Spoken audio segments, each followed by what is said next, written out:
patindog ito ang aplihon po ato ang Biblia sa Book of Revelation chapter 2 verses 1 hanggang 7. Revelation chapter 2 verses 1 hanggang 7. Ako basahon sa Cebuano version. Verse 1, isulat kini alang sa anghel sa simbahan sa Efeso. Mao kini ang mensahe gikan kaniya nga nagdupot sa pito ka bituon sa iyang tuong kamot o naglakaw sa liwala sa pito ka bulawan nga butangan ng suba. Verse 2, nasayaran ko ang imong nabuhat, ang imong paghago o ang imong pailog. Nasayaran ko usab na dili ka gusto sa daotang mga tao nga giusisa mo kaniadtong nagpaka-apostol o nakaplagan mo nga sila mga bini. Verse 3, nasayaran ako nga nagpailog ka o giatos mo ang mga kasakitan tungod ka nako o wala ka maluya. 4, apan ang ikasaway ko kanimo mao nga wala ka na naigumpangan nako sama sa sinugdan. Verse 5, busa hunahunaa unya unsay imong salak. Paghinulsol o kuha ka ang gibuhat mo sa sinugdan. Apan kung dili ka ang hinulsol, muanha ko kanimo o kuhaan ko ang imong butanganan sa suba gikan sa nahimutangan niini. Verse 6, hinuon ang nakaayo kanimo mo nga kasaligan mo ang gibuhat sa mga Nicolaita. Gikasilagan mo ang gibuhat sa mga Nicolaita sama sa akong pagmasilag niini. Verse 7, busa kung may daloglan ka, pamatila ang ginimon sa Espiritu ngadto sa mga simbahan. Katong daog haragan ko sa patungod sa pagkaon sa bunga sa kahoy nga naghatag og kinabuhi na naa sa tanaman sa Dios. Magampo ta. Ginoong Dios, salamat Ginoo sa imong dako kayo nga sa mga salamat Ginoo sa imong pagkamadyan-anon o sa imong provision Lord. Sabi na karoon ng mga pagkakitagaan sa mga adlaw, mga kinabuhi. Salamat Ginoo na natapat ni. Salamat sa pagkakita na may pagkatulog. O salamat Ginoo sa protection Ginoo ng gidala sa simbahan Lord para sa Lord of Prayer. Ginoo, paray ka na mag-uban ka na mo, labi na sa tuon, papamingon sa mga pulo. Kaya kami Lord, nakaalam at pinalo, kinilipot sa mga mensahe, makaatag ka na mo kadasik. O Ginoo, tanan, tulong Ginoo sa kapasilungan. Let's Lord, we pray in Jesus' name. Amen. Palihog sa paglingkod o balik. Check. Madalunggan ka sa likod mo. Okay, salamat. Sige, ang atong mensahe karon nga atong paminawan karon nga buta. Ako na kitay-tilan o returning to your first love sa Revelation chapter 2 verses 1 hanggang sa 7. Sa realidad sa atong malibutan karon ay daghan kayo mga Kristohano nga they are busy doing things for the church, pero kanabitaw na na-abandon na ang pinaka-first dapat nga priority sa ilang kinabuhi, which is ang ilang intimacy with the Lord. Kani nga issue sa una pa ni mo ang mahimong issue sa Ephesians o sa Efeso nga simbahan nga they are active, they are faithful sa mga buluhaton sa Ginoo, but something was missing sa ilaha o mo na ang ilahang first love sa Ginoo. So kaning gipadayan or kaning revelation hibalota nga si Apostle John ang nasulat ani during sa iyang pagkapriso, pagka-exile sa island of Patmos, and then sa iyang gihatag nga vision sa ila sa Ginoo na or sa iyang pagsulat na naapil diri ang katong letters according sa mga katong pag-eskwela na mo sa hermeneutics. Ang ipadayag kay nasa tulo ka bahin, epistle, apocalyptic o prophetic. Ang kaning first 3 verses is epistle, a letter na siya isulat sa mga churches. So i-address din sa Ephesian Church, pinakauna nga i-address ang Ephesian Church na naa sila ay nakita ang Ginoo nga mali sa ilaha o ato po na pwede po nato lang ma-apply sa ato ang panahon doon. Makita po nato ang inganay ng mga problema o sitwasyon sa ato ang mga kasimbahanan. So this morning maghatag ko tulong mga matuuran na atong makita aning nga verses in relation sa atong title, Returning to Your First Love. So first point, atong makita diri that Christ commends their faithfulness. Atong makita ni sa verses 1 hangtod sa verse 1 hangtod sa 3. So verse 2 na ingon diri, I know your works, your labor, your patience. Makita sa Ginoo ang ilahang mga paghahago, ang ilahang pagpasensya, ang ilahang mga trabaho sulod sa simbahan. So, si Jesus Christ, ato makita na aware siya kung sa'y nagkahitabo sa sulod sa simbahan. O iyang i-acknowledge ang ilahang tanan ng mga paghahago, ang ilahang, even ang ilahang kanang doctrinal nga pagpanuglo, kung maayo ang ilahang na sila sound doctrine sa simbahan. And usap pag na sila endurance bisan taliwana sa mga pressure nga ilahang giatubangan, magiatubang. Bisan kung na mga minig nga mga propeta nga nagadto sa ilaha pero wala gid sila maluya. Ngunang kanang strength aning church, grabe sila kanang strong sa ilang foundation, ilang doctrines, and at the same time, makita po din mo sa ilang buhat. Grabe sila hardworking diya sa ministry. So, ato makita nga ang ilang mga actions nagapakita sa ilang commitment nila sa kamatuoran o sa kanang pagkamatarong ng ilang yun ang gidipitsahan nila taliwala sa mga kanang mga false nga mga prophets. Sa unang pagidaay nga nagidaay mga false prophets. Na-dipimsahan yun nila ang ilahang kaning bitindungan nga kamatuoran.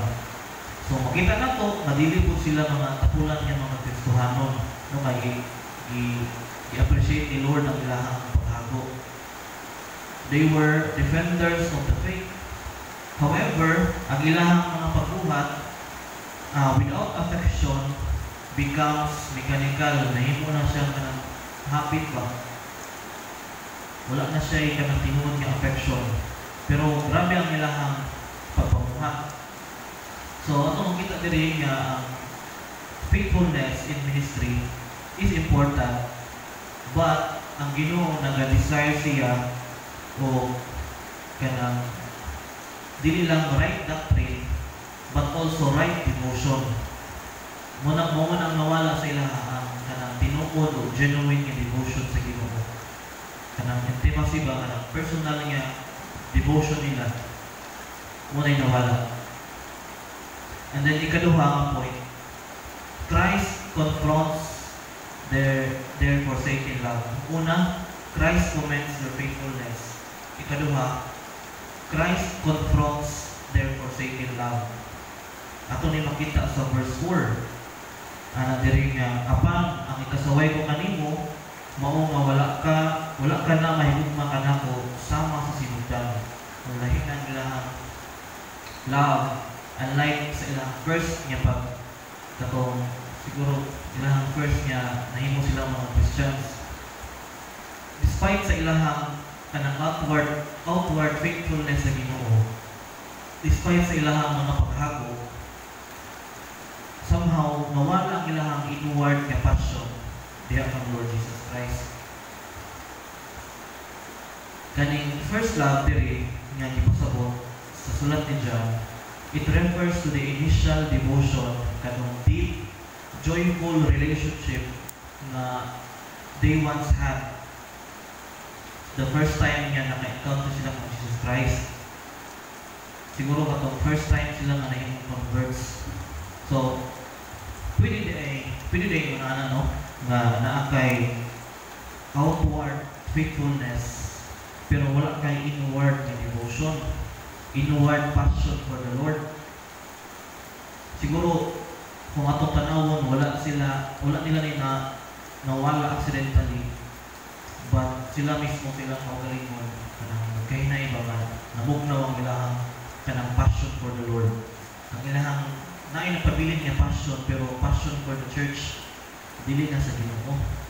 Nga ma-maintain nila ang ilahang kanang good image ba. So, ang nahitabo, ministry replaced intimacy. Ang ilang intimacy no, naalis na sa ministry. Ang ilahang pilay sa Ginoo naalis na sa duty. May nga nang nahitabo. So, it is possible to do the right things for the wrong reasons. Kung atong tanaw mo na ang nahitabo sa Ephesians. Mali ang ilang reason in serving sa ilang paghabo sa Ginoo. Dili na ang katong right and devotion. So, ato ang question ani sa ato nga panahon karon, nga pwede na ito i-evaluate sa ato church or sa ato ang kaugalingon. Has your relationship with Christ become a routine? Or is your heart still burning for Him? Or are you just going through the motions? Kung say, flow sa church, nagapadayon, gihapon ka sa pagbuhat sa mga sa mga outreaches siguro, or pagpagamit sa music, but ang imong personal relationship, basin ko, wala na ba? Wala kita kabalo. So, boto sa bot, dili na ito masultig yun 100% ay kaninga Christian, mature yun eh. Spiritually mature yun eh. Grabe siya ka-active sa church. Daghang kayo sa mga giapilan niya ministry. So, dili tayo mga di kita siguro ba 100% ang kaninga tao kay kanang 100% mature spiritually or healthy ang iyang spiritual life. So, naay mga churches or mga tao na sa outward nila, they are faithful, but sa ilahang inward side, nawala ng ilahang passion and intimacy for the Lord Jesus Christ. So, posible yun ay siya mahitabo. And then last point na to this morning is Christ calls them to repent and return. Sa atong mabasa sa verse 5 to 7. No, so verse 5, giingnan sila sa Ginoo nga busa hunahunaa. No, remember unsa imong sala, and then repent. Pag hinulsol og buhata ang gibuhat mo sa sinugdan. Apan kung dili ka maghinulsol, muanha mo kanimo ug buhaton ko ang imong butanganan sa suga gikan sa nahimutangan ini. No, ang ato ang Ginoong Hesus, nakita niya naay problema sa Ephesian church. Wala niya gi-condemn church. Kung dili gitagaan kini o kanang pagdasig, gitagaan niya ang chance to remember and to repent sa ilang nahimo sa ilang situation karon sa ilang church. Nauna ang giingon sa Ginoo to remember, meaning to reflect unsa di ay mo kaniadto, unsay kalahian ninyo sa karon sa kaniadto. Una-unaan ninyong tarong unsa ang inyong nahimo nga mga sala. And then ikaduha, gitawag sila sa Ginoo kanang to repent. Sa ilahang kung nakita na ninyo ang inyong sala, repent, pag-inulsol. Meaning to change direction. Kung asa mo padulong karon, mali na sa inyong ipadulungan, change mo direction. No, to meaning kanang mo talikod ka 180 degrees and then you walk away. That is what it means to repent. Kaya kung igura ka ni talikod, no, wala ka na nakarepent, dapat pagtalikod nimo wala ka palayo. No, change direction. O buhata. Tulo ni ka R actually, remember, repent, and repeat. Do the deeds you once did with joy and love. O di ba inutuman sila sa Ginoo. Nga buhata katong inyong gibuhat kanito. So, kung dili sila maghinulsol, ingon ni Lord Jesus, kuha mo nila ang katong ilahang lampstand, no, gibutangan sa suga. Meaning ang ilahang kanang effectiveness ba. So, atong makita diri sa verses 5 to 7 that revival begins when we remember, when we repent, and then we repeat or we return sa atong daan nga gipagbuhat. The first time nga atong gilab si Lord Jesus Christ. So, kailangan yun siya i-acknowledge, meaning ginauna-una nimo ba kung saan mo magbuhat yung mga sala. And then, wala dili lang kataman nga kaya balo ka sa imong sala, imuha po siya hinulsulan. O balik ka sa imong gibuhat kaniadto katong tama nga imong ginabuhat. No, diha magsugod ang revival. And then, sa verse 7, kita na diri nga God rewards those who overcome with eternal life and intimacy with Him. Kaning sa verse 7 nga giingon diri nga katong mudao tagat mo sa katungod sa pagkaon sa bunga sa kahoy nga nagahatag og kinabuhi nga naa sa tanawan sa Dios, meaning katong tree of life or eternal life ang ginapasabot ani ni Lord Jesus. So sa atong pagtapos atong makita diri nga we can be kanang hardworking diha sa atong mga churches. We can be doctrinally sound sa atong mga panudlo. We can be active in service, and yet mamis nato ang heart sa gospel or ang ato ang passion, atong intimacy with the Lord Jesus Christ. So, kailangan yun kung atong tanong, kailangan dito ka ng evaluation yun ka na pagpahinumdom sa atong mga kaigsuunan or sa church as a whole nga kumusta ang imuhang kanang personal life, no? Kumusta ang imuhang personal life with the Lord? Na yung mga pagpamumusta ba? Ako po kanang ginahinay na po lang kanang practice nga kanang mangutana, mamumusta sa mga people. Kay bisan o naa sila nag-appeal, active sila sa choir, active sila sa music, pero di tayo na mga 100% makasulti nga yan ang okay na ilang spiritual life. Doon kinakita nato sila nga dasig na permanent sa church. Kailangan yun ang pagpapumusta o kaning pagdasig sa ilaha kung sa may kulang. Kaya mo man ang pinaka-importante, at the end of the day, mo yun ang pinaka-importante. How was your relationship with the Lord? Okay, sama sa ito ang na tunan karong ibuntag. So you can be active, makita sa imong outward appearance, somehow murag kanang grabe yung kadasig ba. Pero ang imong inward nga heart kay wala na kay atong kalayo bitaw nga sani ka ng first time ka na convert. Pares ako ba, first time ko na convert. Di na ko ganahan mulig balay. Gusto na ko sa simbahan magpuyok. Gusto ko na i-permit activity wa. Ano bitong grabe ako niya, sige ako gawin ko Bible sa una. Basa permit nga misal taon kanang yan bitaw nga kainit nimo. So mo po nang nahitabo nga nawala naman sa inyo mga isuon sa Ephesian Church. So ato ang question karon sa atong self, have I left my first love?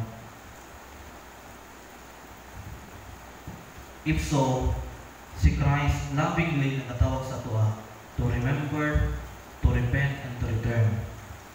O ako abot po dasig, kinsa po ang inyong ma-share na nga pagdasig sa itong mga kaigsuunan. Mga nakita ninyo ba nga, kailangan man siya kumustahon, kailangan siya nga dasigon. Ibasin o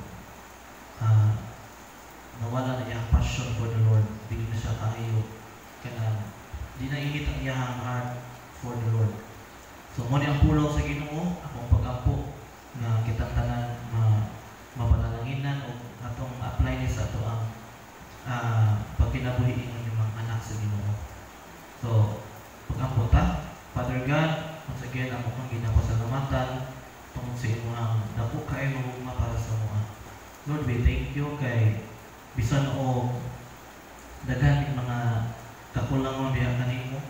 Ikaw padayon nga nagatawag ka namo, nagahatag og grasya Ginoo to repent and to return to you, Lord. Father, salamat sa imong mensahe karon nga makahatag ka namo og kanang pagpahinumdom nga pinaka importante kaayo Ginoo ang personal nga relasyon diha sa imo. Ikaduha na lang ang pagbuhat yan sa imong mga buluhaton diri sa simbahan. Father, I pray nga padayon ka nga mga dasig sa mua diri sa FCCSB ang pagkumustahay, pagpinasigay sa mga kaigsuonan. Tabangi po ni Ginoo, may mong instrumento, Lord, nga mahimong may encourager sa uban. And also, Lord, mahimong po mi nga maka-evaluate sa mga kaugalingon. We are kanang humble enough to admit if amo ang kainiton sa amo ang passion diya kanimo, Lord, mawala na ba? I pray nga tagaan may mong mga kaning words of wisdom Ginoo nga makatabang sa pag-edify sa church. And Father, sa among tanan nga pagbubuhaton, ikaw gyud mo ay mahimo Ginoo. O kay tanan ang ginaampo, ginapasalamatan, nialaman kanimo. Personal nga Dios, maluluwas o kahari sa